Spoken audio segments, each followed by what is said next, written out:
கடன் தொல்லையால் உயிர் துயரத்தில் வாடுகிறது. ஓம் சாய்ராம், ஜெய் சாய்ராம். அன்பு சாய் சொந்தங்களே, எனதருமை பாபாவின் பந்தங்களே, நீங்களும் உங்கள் அன்பு பிள்ளைகளும் வளமாக, நலமாக, ஆரோக்கியமாக, ஐஸ்வர்யமாக, அன்பாக, உயர்வாக, மகிழ்ச்சியாக, பாதுகாப்பாக, வெற்றிகரமாக, அமைதியாக, ஆனந்தமாக வாழ உங்களை வாழ்த்துகிறேன். உங்களுக்காக எல்லாம் வல்ல சத்குரு சாயப்பாவிடத்திலே பிரார்த்தனை செய்கிறேன். மனமுருகி மன்றாடி பிரார்த்தனை செய்கிறேன்.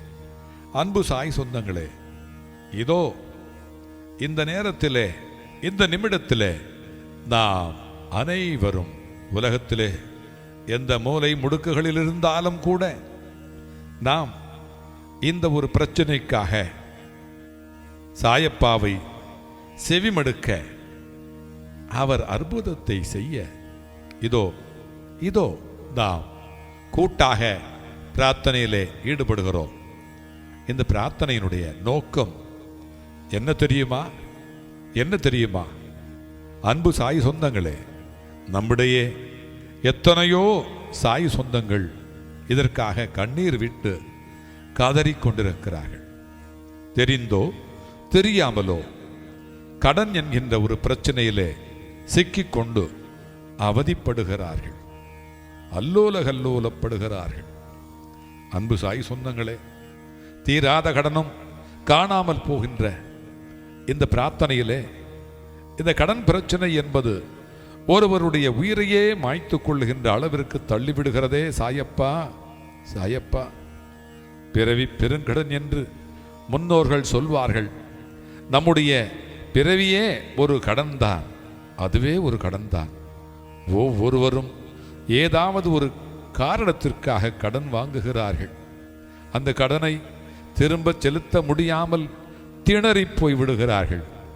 கழுத்தை நெரிக்கும் கடன் பிரச்சனைகளிலிருந்து விடுபட என்ன பரிகாரம் செய்யலாம் அப்பா, என்ன பரிகாரம் செய்யலாம் என்று எத்தனையோ பரிகாரங்களை செய்து கைகளில் இருக்கிற பணத்தையும் இழந்துவிட்டு பரிதாபமாக நிற்கின்ற அந்த நிலையிலேதான் ஞாபகத்திற்கு வருகிறார் சாயப்பா.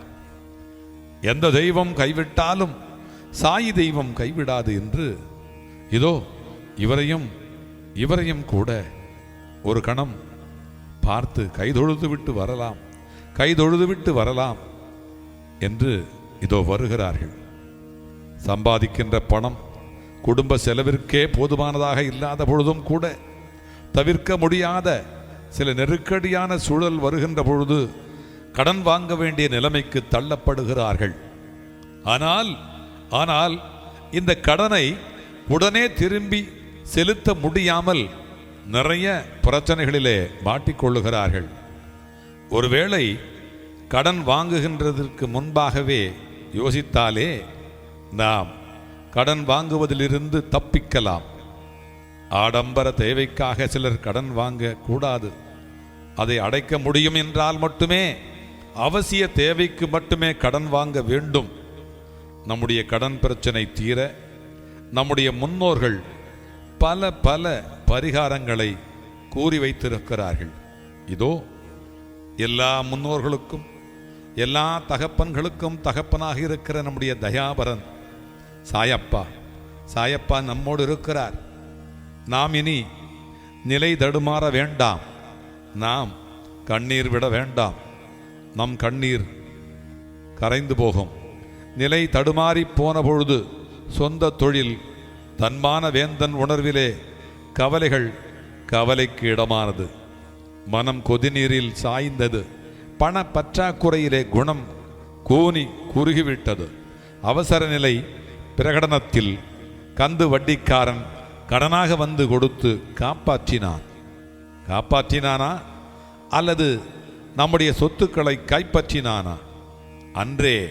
அன்றே அவஸ்தைகள் தொடங்கிவிட்டன. ஆர்ப்பரித்து இவனை துன்பம் சூழ்ந்து கொண்டன.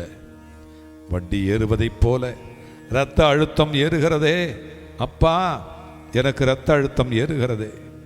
தலைமறைவாக ஒளிந்து கொண்ட என்னுடைய இருதய வலிகள் எக்காலமிடுகிறதே அப்பா, எக்காலமிடுகிறதே. நான் இல்லை என்று பொய் சொல் என்று என்னுடைய பிள்ளைகளுக்கு ஆணையிடுகிறேனே. ஏன் நான் ஓடி ஒளிய வேண்டும்? உன்னுடைய பிள்ளை அல்லவா நான்? ஏதோ தவறு செய்து விட்டேன் அப்பா, தவறு செய்து விட்டேன். இந்த தவறு என்னுடைய அதீத நம்பிக்கையில் தான் நடந்ததே தவிர யாரையும் ஏமாற்ற வேண்டும் என்கின்ற எண்ணத்தில் இல்லை அப்பா, எண்ணத்தில் இல்லை. உன் பிள்ளை அவமான விருதுகள் ஏராளம் ஏராளம். இந்த பெருமைகளை என் பெற்றோர்கள் இருந்து பார்க்கிறார்களே, என் குடும்பத்தினர் வெந்து பார்க்கிறார்களே, மனம் நொந்து பார்க்கிறார்களே. என்ன செய்வேன் அப்பா? கதிகலங்கி நிற்கிறேனே, எனக்கு கதி என்ன? பதறுகிறேனே. பாபா, நீதான் துணை, உன் பாதங்கள் தான் தஞ்சம், அதுதான் என்னுடைய தஞ்சம் அடைகின்ற இடம். இதோ பதறாமல் சிதறாமல் நேரமின்றி உணவின்றி உழைக்கிறேன், சிந்திக்கிறேன், நேர்மையாக உழைக்கிறேன். தவறிவிடும் சில வினாடிகளும் தவறாமல் எச்சரிக்கிறது. கவனம் கவனம், வட்டி கவனம் என்று சொல்லுகிறது. என்ன செய்வேன் அப்பா? உன்னை என்று நான் யாரிடத்திலே செல்வேன்? நீயே துணை, நீயே எனக்கு பிணை என்றால் என்ன தெரியுமா அப்பா? நீயே என்னுடைய கடனை அடைக்க பிணையாக வருகின்ற தங்கம். உன்னைத்தான் நான் இனி பிணையாக வைக்கிறேன். இதோ உனக்கான மந்திரத்தை சொல்லுகிறேன். இந்த மந்திரத்தை கேள், காது கொடுத்து கேள். கேட்ட பிறகாவது என்னுடைய கண்ணீரை வந்து துடை. எந்த தெய்வம் கைவிட்டாலும் என் சாயி தெய்வம் கைவிடாது என்று நான் அடிக்கடி சொல்லிக் கொண்டிருக்கிறேன் அப்பா. எந்த கடனும் இனி எனக்கு இருக்கவே கூடாது. ஓம் துக்கபாரம் வஹாம்யகம் ருணானுபந்தனாத் கிருபயா விமோசய மாம் தீனபந்தோ சாயிநாத. துக்கபாரம் வஹாம்யகம் ருணானுபந்தனாத் கிருபயா விமோசய மாம் தீனபந்தோ சாயிநாத. துக்கபாரம் வஹாம்யகம் ருணானுபந்தனாத் கிருபயா விமோசய மாம் தீனபந்தோ சாயிநாத. துக்கபாரம் வஹாம்யகம் ருணானுபந்தனாத் கிருபயா விமோசய மாம் தீனபந்தோ சாயிநாத. துக்கபாரம் வஹாம்யகம் ருணானுபந்தனாத்